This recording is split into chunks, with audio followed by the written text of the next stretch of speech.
Whew, okay. I know this looks like a long video. I know. It's a little bit longer than the usual ones. But this is because it's a big topic. Throughout all of October, I embarked on the Horrorthon. Basically, I watched a lot of horror movies this month. Most of them were ones that I hadn't seen before. There are a couple rewatches in there, mainly because I rewatch movies. I don't think there's anything wrong with that. So I decided I'm gonna jot down what I watch. Obviously, just use Letterboxd as well, and just make like a what I watched in October video, but exclusively for horror movies because it's October. I watched other movies in October. If you want to see what I watch, go follow my Letterboxd. These aren't in-depth reviews of them because that'd be an even longer video.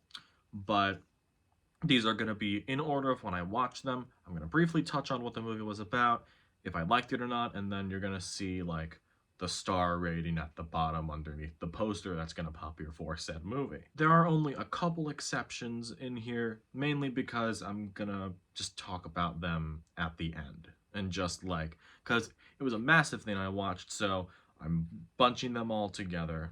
But other than that, it is in the order that I watched them. I started off the Horrorthon with a movie called No One Will Save You. This came out this year. It's directed by Brian Duffield. It's on Hulu, and basically it's about a young woman who has been alienated from her community, and she's like facing head-on an alien invasion. It's a pretty cool movie overall. The unintentional, when I'd heard about it, this doesn't have any dialogue. Apparently that was completely accidental at first from Brian Duffield, who I'm pretty sure also wrote the movie. Caitlin Dever does a real good job in it as really the only major performance in this, especially without words. It's a pretty good job, and it also doesn't make me remember that she was the only good part about the Dear Evan Hansen movie. I can remember this movie instead of Dear Evan Hansen. That's also really good. Also, bring back little freaks in movies. We have the aliens in this, the alien in Asteroid City. Bring back little freaks. And then I watched Inland Empire, directed by David Lynch, which... this is my limit. What I could figure out about this is about an actress and her perception of reality is becoming more and more distorted as she finds herself in a cursed production of a movie that they're bringing back. This is my first time talking about David Lynch on the channel because of it, and this is super fucking strange. I don't blame you if you would call something like this nonsensical. And as I said, in terms of experimental film, this is pretty much my limit, especially with having a very daunting 3-hour runtime. But I really adored this. The way it was filmed on what I'm pretty sure was a really shitty camcorder from like the early 2000s. Like whatever this movie was going for, because again, it's David Lynch. He doesn't explain his movies, which is his right, honestly.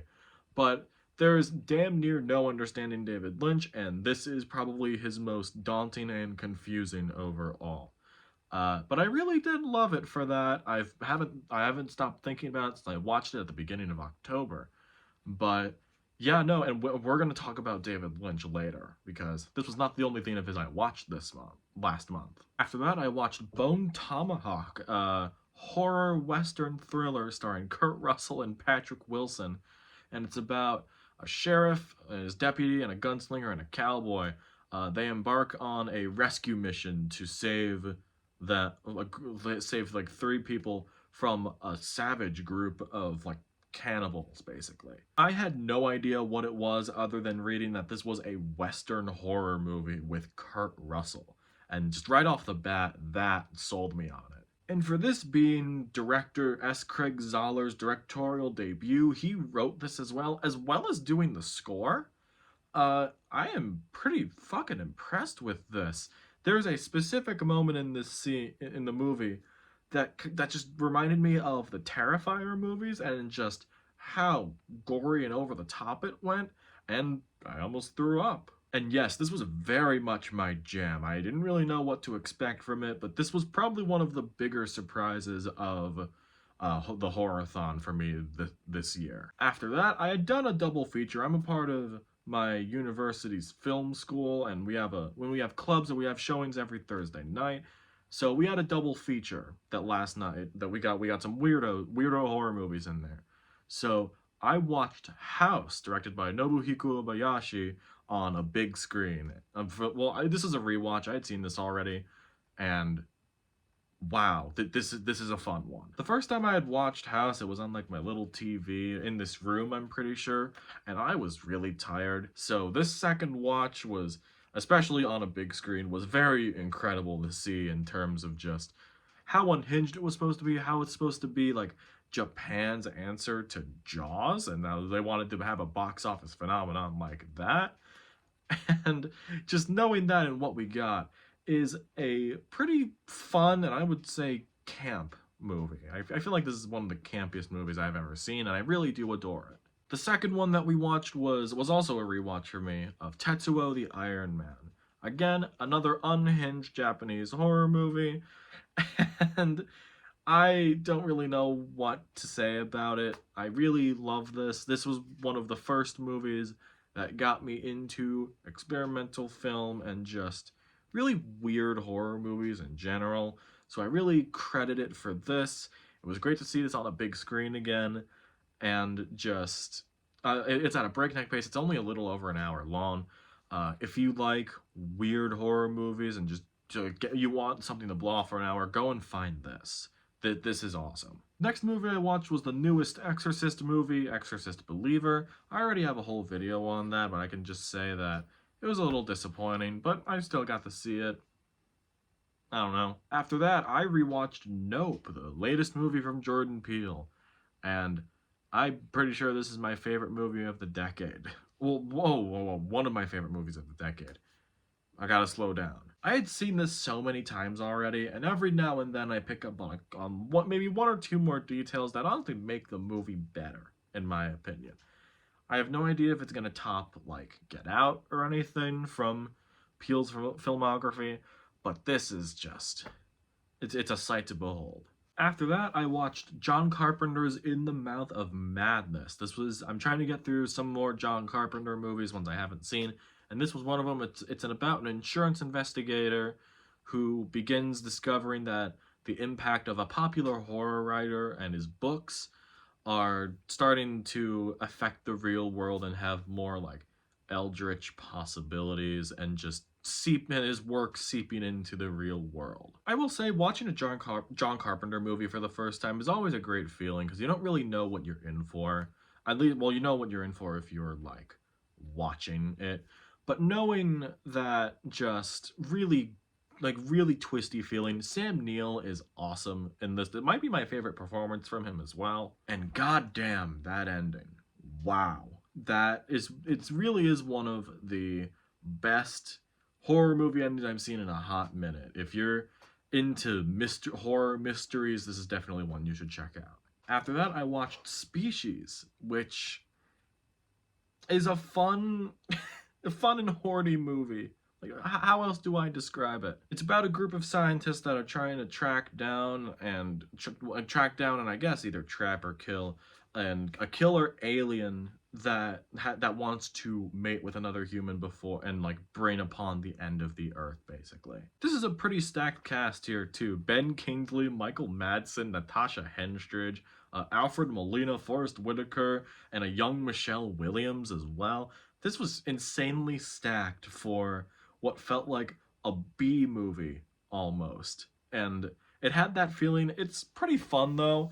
Also, the design for the alien was also done by the same guy who designed the xenomorphs for Alien, but which is why it makes sense that still the alien in this is basically a much more feminine version of the xenomorph. I then watched the new Pet Sematary movie on Paramount Plus called Bloodlines. It's a prequel to what I think is the latest one, remake of Pet Sematary that had Jason Clarke in it. And it follows Judd Crandall and basically how he got connected to the Pet Cemetery. And this was weird. Like, not weird in a bad way, because, I just mentioned watching House and Tetsuo back to back. but this was just strange. It's not the worst thing I've seen. I don't really even have a lot to say about it. It was just, eh, I don't know. Then I watched The Ritual. This is on Netflix. It just got announced to get a physical release as well. Netflix put out more of your movies on physically. I think that's cool as hell. This has to do with four college friends who go out to hike in the Scandinavian wilderness to honor the sudden passing of their friend.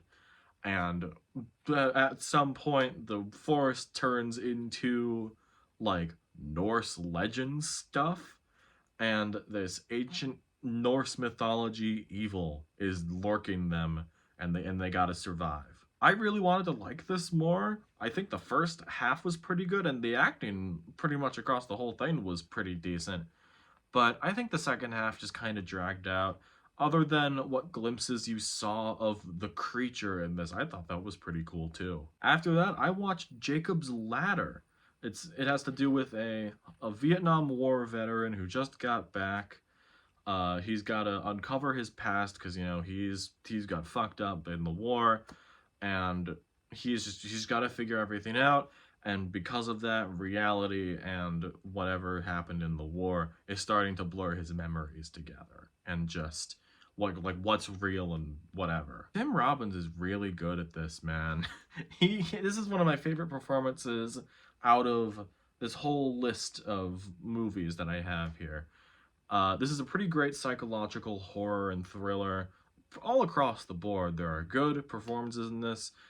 Jason Alexander pops up in this for a second, and that's always nice. And this is also one of the most haunting endings I have seen in a movie, not just in this month. Very, very haunting and tragic ending here that I really didn't see coming. So if I do rewatch it, maybe there's little bits and pieces of what that'll be. Then after that, I went back to the cinema club. We had another double feature. We started off with the Blair Witch Project. First time I had seen it in a while, and I understand that this movie basically jump-started a subgenre of horror. I don't think it's the most ambitious movie ever made, especially at the time, but it really does work for what it is. Maybe it's just because horror has gotten so strange over the past decade or so, but the fact that this was really one of the first ones to do this and get popular, it does have that magic to it that just really still makes me like this quite a bit. The second movie that night was The Witch, directed by Robert Eggers. I had seen that. This is a rewatch. I'm kind of surprised that this is a debut film from Robert Eggers.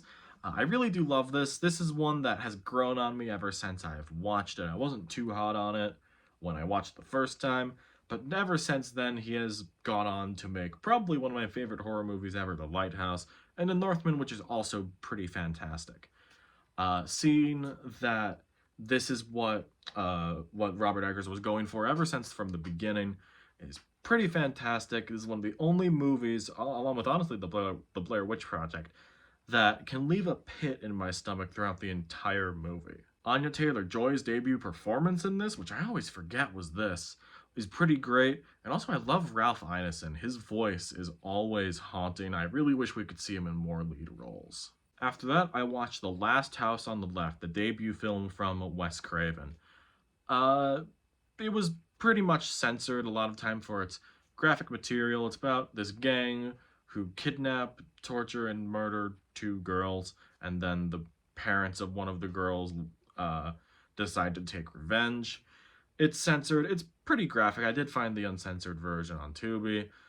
I get why it was censored. This was not my thing. You could tell that this was someone's first film, and also just, revenge fantasy movies in this vein. It just doesn't do anything for me. I would get why people would like this, but just this didn't click for me. It's even more unfortunate that I can say that about Antichrist, the movie by Lars von Trier, which was the next movie I watched. And this was an interesting idea. It's about this grieving couple. They return to their cabin in the woods to hope to repair their marriage after their son tragically passed away. And it's weird.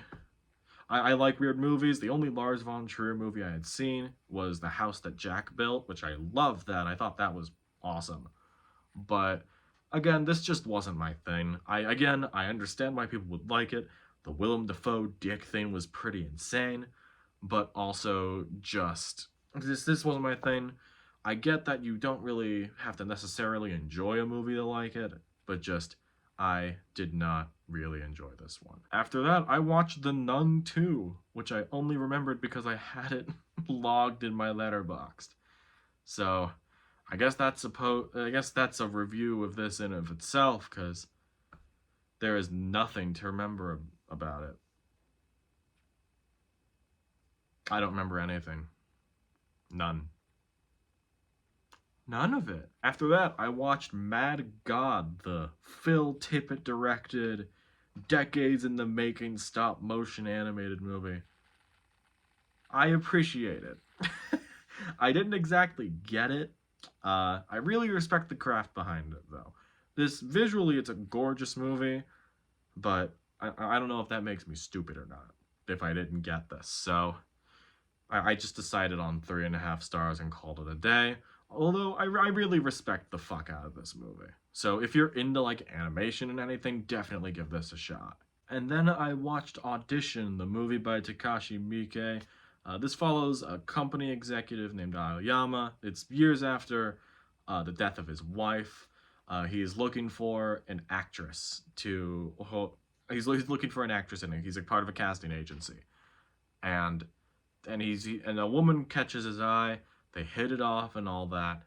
But then this goes from a pretty good drama, kind of twisty, of like, oh, what's this woman want with him, and then it just turns into a full-on horror movie by the end. I threw up during this one. That's a good sign. This is pretty gory. I really did like this, though. I thought this was very interesting as someone who did not really know what this was about. I only watched it because it was marked under horror. If I had watched this not knowing it was a horror movie, I think this would have been fucking nuts. We're back at the cinema club now. I watched Trick or Treat for the first time. It's a anthology horror movie which mostly takes place in this small town. Pretty big ensemble cast as well. This is a real goofy, silly movie. I thought this was pretty fun. A movie that I'm kind of surprised I hadn't watched already. This is a lot of fun. All the different stories connect somehow, and it was nice to see those reveals. As again, so I didn't really know what this movie was, but also never let Marilyn Manson cover a song again. I don't even think I want to hear Marilyn Manson's voice anymore. It was so jarring hearing a song of his in this. And then I watched Queen of the Damned, and God bless Aaliyah's heart. I love her music. Rest in peace. This was awful. This is probably the worst movie of the whole Horrorthon to me. I didn't know that this was related to Interview with the Vampire and was written by Mary Rice, and I could tell right from the dialogue, and I just, again, it's not my thing. On top of that, though, this came out in the early 2000s, so it kind of looked like a 2000s music video where a lot of it kind of looked overexposed, like think of All Star by Smash Mouth. You know how that video looks? It kind of looks like that. It has that new metal aesthetic, which isn't Smash Mouth, but I feel like if I say new metal aesthetic from the early 2000s, you'd get what I mean. It also doesn't help that this entire movie was soundtracked by original Korn songs, like made for the movie. That didn't help at all. I'm getting in my foreign movie bags for the next couple ones. I had watched Eyes Without a Face for the first time.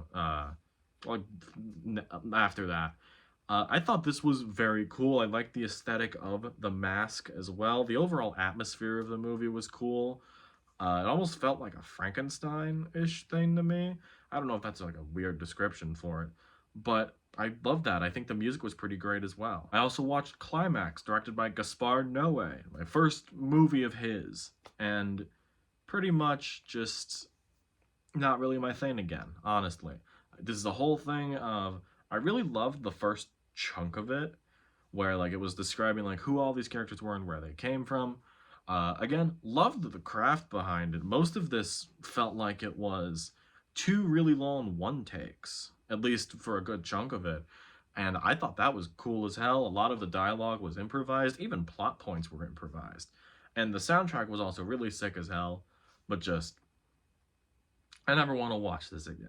I appreciate how it was made, but just not my thing. I then watched Saló, or The 120 Days of Sodom, directed by Pier Paolo Pasolini. If you know, you know. Not very fun to watch, but it's a pretty well-made movie. It was convincing in a lot of details. Again, I get it's what it's going for, but being able to say that you got through Saló mainly is a rite of passage for being a quote-unquote film bro. I want to get it out of the way. I didn't enjoy it. I'm not rating this. I'm not watching it again, and I don't want to watch it again. Let's move past that. I then watched Cobweb, another new horror movie from this year. It's about this kid who keeps hearing tapping inside of his bedroom walls, you know, like something like that. He hears that in his walls, and his parents insist that it's all his imagination, but of course, with a horror movie, it's much more than that. For the first 2 acts of this is very damn nice, like atmospheric horror. The kid is a very good actor. The parents, Anthony Starr and Lizzie Kaplan, they do a great job in this too. It's somewhere in the vein of the movie Barbarian that came out like last year, which has the same problem with this. I was really enjoying it until the 3rd act, and not my thing, was not a fan of that ending, but pretty much everything leading up to it was damn near fantastic for me. I then watched the original Hellraiser for the first time, and this was just cool and metal as fuck. This had very cool body horror imagery across the board. And again, this is my 2nd Hellraiser movie overall. I had watched the newest one, mainly because I was interested in it. I feel like it could be a good gateway in the rest of it, and yeah, I could fuck with this. It's a pretty original plot overall, not really anything I had heard of before. It was a fun vibe. And then I watched Five Nights at Freddy's. I liked this one. I have a whole video up on it if you want to check that out. And then to end the month, I watched The Mist. I rewatched The Mist. This is a Stephen King adaptation. I'm pretty sure it is, at least. And this is one of the scariest movies I've seen. I really fucking like this movie. Writing is top-notch on this from Frank Darabont. It's kind of insane that he hasn't done a movie since this. I really want him to see what he does next. I know he did stuff with The Walking Dead, but I really want him to do another movie. And that ending, if you don't know that ending, it is just spine-chilling. That actually wasn't the end. I actually watched It's a Great Pumpkin Charlie Brown Halloween Night. It's a classic. What can I say? Okay, there is a big section of this. That wrapped up the end of the month. But what I did watch, it kind of started in September, but a huge chunk of this was watched in October. I watched all of Twin Peaks. I'm going to divide it up in 3 sections. The original run of the series, the movie Fire Walk with Me, and then the 3rd season. That's the gist. For the original run of the show, the first 2 seasons, season 1 is perfect television, in my opinion. Like, network television. This is how you fucking do it. Yeah, really, I don't have a lot to say. Well, I can't really say anything because I don't want to spoil this, because I really think you should watch this. Like, all of Twin Peaks, I really think you should watch it. Just realizing this as just, this is what we were getting on TV back then. Well, like, at least this was the best of it. I really couldn't believe I hadn't watched it sooner. That's a huge blind spot in TV for me. I don't really watch a lot of TV in general. But since I'm getting into David Lynch, again, I had watched Inland Empire earlier this month, but I just had to watch something. I had to watch something David Lynch related. I had seen that Twin Peaks was on Paramount, so I decided to watch it, and I got hooked damn near instantly with that first season. For that, I'd give that 5 stars as well. Season 2 does have a bit of a reputation of being filler for the middle part of it, but honestly, everything outside of that filler is just as good. We're learning more about these characters, like, that are in Twin Peaks, and as well as outside of them, we're learning new characters. And just, there's so much good in here that kind of makes up for the filler. And I really do think that, like, Dale Cooper is one of my favorite fictional characters ever. And maybe even during this season, there's some good fleshing out that they do during the filler that honestly makes me like him kind of more. And that's why I don't think you should immediately discard the filler, even though there is a lot of things that are pretty bad in it. Even with how bad the filler is, the incredible highs of the rest of the season just cancel out the lows, so I'd even give this a 9 out of 10. After that, I had the privilege to watch Fire Walk with Me, the prequel movie, in a theater. Like a full-on theater. They were showing this at the local Cinematheque, like art house theater, and my god, this, as if it didn't really convince me already, Fire Walk with Me was the movie that was the thing that made me go, David Lynch is probably one of my favorite filmmakers ever, and I haven't even seen a lot of his other stuff. As said in one of my most popular reviews on Letterboxd, the biggest pit was in my fucking stomach while watching pretty much this whole thing, except for like the first half hour.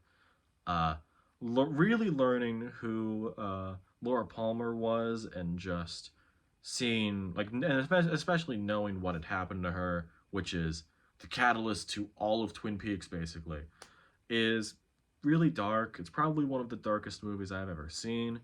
Cheryl Lee fucking kills it in this, and is one of my favorite performances in a movie ever. So, yeah, man, there's that. That's also a 10. This is one of the best. This is one of the best. It's a crazy director operating at an insanely high level. And what if I told you that that's not even my favorite part of Twin Peaks, and it's season 3, the return?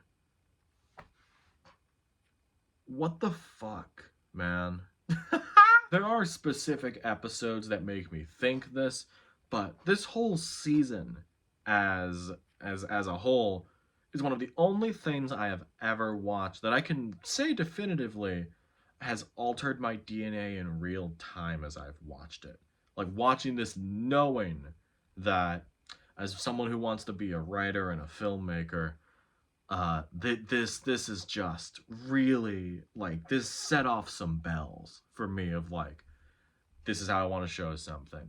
This is, like, how I want to do something. And again, I don't really all understand it, because it's David Lynch. But this is something I would easily rewatch again, mainly because it had been filmed as a massive 18-hour movie, but just got cut down.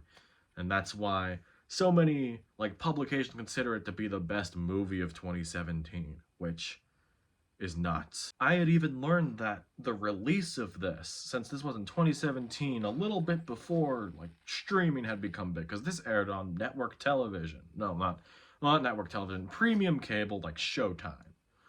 And knowing that this, and of course other things around it, but mainly Twin Peaks: The Return had sparked the conversation of what are shows and what are movies in big budget streaming shows. Like this is one of the things that really sparked that conversation for the first time. And it makes so much sense, just for how fucking weird and insanely ambitious it is, and knowing that it's probably the end of Twin Peaks. And just, damn, what a fucking swing. What a fucking swing. This is one of my favorite pieces of media ever. If it doesn't make any sense, and already, this is a 10 easily. If I could give it an 11 or a 12, I would. And yeah, that's everything I watched in October. That was the Horrorthon. Ooh, this was a big one. Oh, I'm tired now. Wow.